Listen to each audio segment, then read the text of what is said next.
వర్ణనాంశం. దత్తపది ఒక మ్యాజిక్, సమస్య ఒక ప్రతిభ, నిషిద్ధాక్షర ఒక సర్కస్, వర్ణన అవధాని కవిత్వానికి పరీక్ష.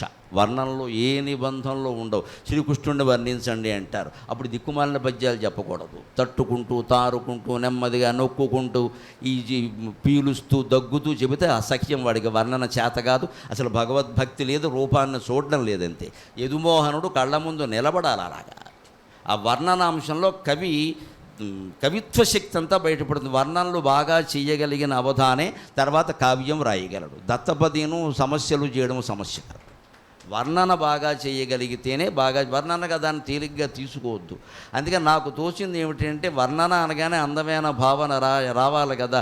మృదుపాణి వరవీణ కదిలించు వేళలే, మృదుపాణి వరవీణ కదిలించు వేళలే, వర్ణనాంశములు వర్ణమయికి వరవీణ మృదుపాణి వనరుహలోచెను రాణి.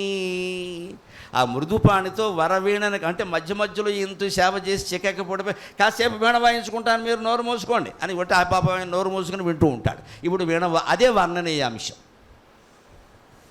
మృదుపాణి వరవీణ కదిలించు వేళలే, వర్ణనాంశములు వర్ణమయికి